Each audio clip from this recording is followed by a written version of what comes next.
এরকম WhatsApp status video edit করতে আপনাদের কাইনমাস্টার অ্যাপ্লিকেশনটি প্রয়োজন হবে। সো আপনারা কাইনমাস্টার অ্যাপ্লিকেশনটি ওপেন করে এখানে ক্রিয়েট নাও ক্লিক করে দেবেন। তারপরে এখানে 60:9 এই রেশিওটা সিলেক্ট করে নেক্সটে ক্লিক করে দেবেন। তারপরে আপনাদের গ্যালারি ওপেন হবে। সো তারপরে আপনারা আপনাদের গ্যালারি থেকে একটি ভিডিও টেমপ্লেট সিলেক্ট করে নেবেন। সো ভিডিও টেমপ্লেটটি লিঙ্ক ভিডিও ডিসক্রিপশনে আপনারা পেয়ে যাবেন। সো এখান থেকে এই ভিডিও টেমপ্লেটটা এখানে সিলেক্ট করে দেবেন। তারপরে কী করবেন, তারপরে কী করবেন, এখানে টাচ করবেন। তারপরে প্রথমে চলে আসবেন। তারপরে আপনার স্ট্যাটাস ভিডিও যত সঙ্গে লম্বা করতে চান তত সঙ্গে রেখে টিক করে দেবেন। সো এখানে 15 সেকেন্ড অবধি দিয়ে দিলাম। তারপরে কী করবেন, ভিডিও টেমপ্লেটটি লেয়ারে ক্লিক করবেন। তারপরে এখানে কাচি অপশনে ক্লিক করবেন। তারপরে এটাকে টিম টু রাইট অফ প্লেট করে নেবেন। তারপরে আপনাদের রাইট সাইড টিক করে যাবে। সো তারপরে এখান থেকে ব্যাক করবেন, তারপরে টিক করবেন। সো তারপরে প্রথমে চলে আসবেন। সো তারপরে লেয়ারে ক্লিক করে মিডিয়াতে ক্লিক করে দেবেন। তারপরে আপনারা যে ফটোটা দিয়ে স্ট্যাটাস ভিডিও তৈরি করতে চান সেই ফটোটা এখানে সিলেক্ট করে দেবেন। সো সেই ফটোটি ব্যাকগ্রাউন্ড রিমুভ করে ব্যবহার করতে হবে। সো আপনাদেরকে ভিডিও শেষে দেখে দেবো আপনারা আপনাদের ফটোর ব্যাকগ্রাউন্ড রিমুভ কীভাবে করতে পারেন। তারপরে এটাকে এখানে সিলেক্ট করে দেবেন। তারপরে কী করবেন, এটাকে এখানে একটু বড় করে এখানে বসিয়ে দেবেন। তারপরে এখানে রোটেটে ক্লিক করবেন। তারপরে মিররিং করে নেবেন। তারপরে এটাকে এখানে বসিয়ে দেবেন। তারপরে টাইমলাইনটি 15 সেকেন্ড অবধি লক করে দেবেন। সো তারপরে প্রথমে চলে আসবেন, তারপরে ঠিক করবেন। সো তারপরে লেয়ারে ক্লিক করে মিডিয়াতে ক্লিক করে দেবেন। তারপরে আপনাদের একটি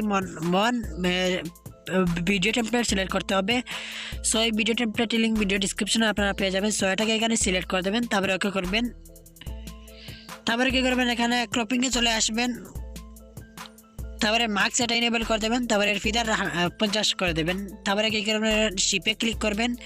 তারপরে আপনারা এই সাইজটি দিয়ে দেবেন। তারপরে কী করবেন, এটাকে এখান থেকে ক্রপ করে নেবেন। সো এরকমভাবে এটাকে এখানে ক্রপ করে নেবেন।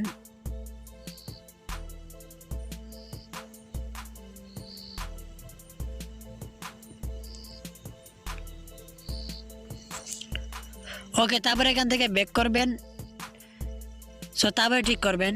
সো তারপরে আপনারা এটাকে এখানে নিচে বসিয়ে দেবেন। তারপরে এখানে চাপি অপশনে ক্লিক করবেন। তারপরে এখান থেকে আপনারা 5 সেকেন্ড অবধি চলে আসবেন। তারপরে আপনারা এটাকে এখানে নিয়ে আসবেন। সো তারপরে ঠিক করবেন।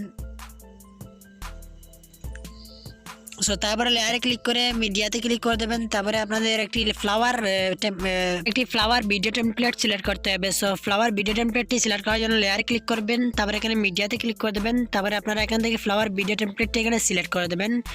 সো আমি এখান থেকে এই ফ্লাওয়ার ভিডিও টেমপ্লেটটি এখানে সিলেক্ট করে দিলাম। তারপরে ওকে করবেন।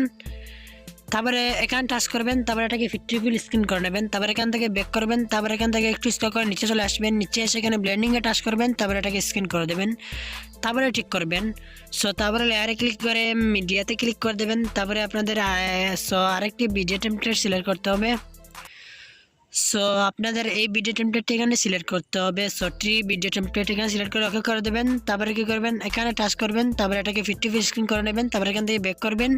তারপরে এখানে ভলিউমে চলে আসবেন। তারপরে ভলিউম অফ করে দেবেন। তারপরে এখান থেকে ব্যাক করবেন। তারপরে এখান থেকে একটু স্ক্রিন করে নিচে চলে আসবেন। নিচে এসে এখানে ব্লেন্ডিংয়ে টাচ করবেন। তারপরে এটাকে স্ক্রিন করে দেবেন। সো তারপরে ঠিক করবেন। সো তারপরে আপনাদের একটি লিরিক্স ভিডিও এড করতে হবে। সো লেয়ারে ক্লিক করে এখানে মিডিয়াতে ক্লিক করে দেবেন। তারপরে আপনাদের গ্যালারি ওপেন হবে। সো এখান থেকে ডাউনলোডে ক্লিক করে একটি black screen lyrics video add করে নেবেন। সো এই লিরিক্স ভিডিওটির লিঙ্ক ভিডিও ডিসক্রিপশনে আপনারা পেয়ে যাবেন। সো এখান থেকে এই লিরিক্স ভিডিওটা অ্যাড করে দেবেন। সো এখান থেকে এই লিরিক্স ভিডিওটা এখানে অ্যাড করে দেবেন। তারপরে কী করবেন, ওকে করবেন।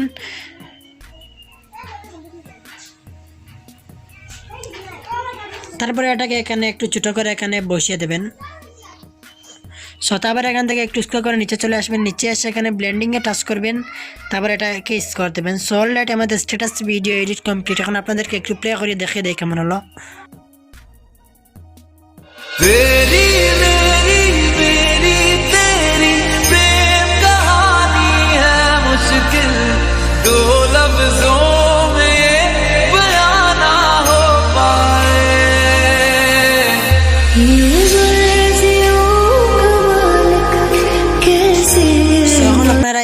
স্ট্যাটাস ভিডিওটি গ্যালারিতে সেভ করার জন্য এখানে টাচ করবেন। তারপরে এখানে সেভ অপশনে ক্লিক করলে আপনাদের গ্যালারিতে সেভ হয়ে যাবে। সো গাইস, এখন আপনাদেরকে দেখাবো আপনারা আপনাদের ফটোর ব্যাকগ্রাউন্ড রিমুভ কীভাবে করতে পারেন। সো এখান থেকে আমি একটি অ্যাপ্লিকেশন প্রয়োজন হবে। সো আপনারা অ্যাপ্লিকেশনটি প্রথমে ডাউনলোড করবেন। সো আপনারা আপনাদের মোবাইলে প্লে স্টোরটি ওপেন করে নেবেন।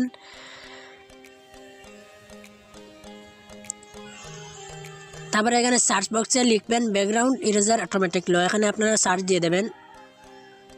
সো তারপরে কী করবেন, এখানে সার্চ করবেন, তারপরে আপনারা এই অ্যাপ্লিকেশনটি ডাউনলোড করে নেবেন। সো আপনাদের সুবিধার্থে আমি এই ভিডিও ডিসক্রিপশনে আপনারা এই অ্যাপ্লিকেশনটির লিঙ্ক দিয়ে দেবো। সো আপনারা অ্যাপ্লিকেশনটি ডাউনলোড করে নেবেন, তারপরে ওপেন করবেন।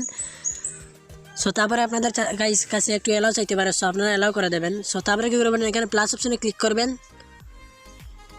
তারপরে এখানে আপনারা যে ফটোটার ব্যাকগ্রাউন্ড রিমুভ করতে চান সেই ফটোটা এখানে সিলেক্ট করে দেবেন। সো আমি এই ফটোটি সিলেক্ট করে দিলাম সো আপনাদেরকে দেখানোর জন্য। তারপরে আপনাদের এই ফটোটি ব্যাকগ্রাউন্ড অটোমেটিক রিমুভ হয়ে যাবে। ওকে, আমাদের এই ফটোটির ব্যাকগ্রাউন্ড রিমুভ হয়ে গেছে। এখন আপনারা এই ফটোটি গ্যালারিতে সেভ করার জন্য এখানে টাচ করবেন, তারপরে এখানে সেভ অপশনে ক্লিক করলে গ্যালারিতে সেভ হয়ে যাবে। তো গাইস, আজকে ছিল এই ভিডিওটা যদি ভালো লাগে তাহলে চ্যানেলটি সাবস্ক্রাইব করে পাশে থাকা বেল আইকনে টাচ করে অল অপশন সিলেক্ট করে দেবেন, যাতে করে এই চ্যানেলে ভিডিও আপলোড দেওয়ার সাথে সাথে আপনারা নোটিফিকেশন পেয়ে যান।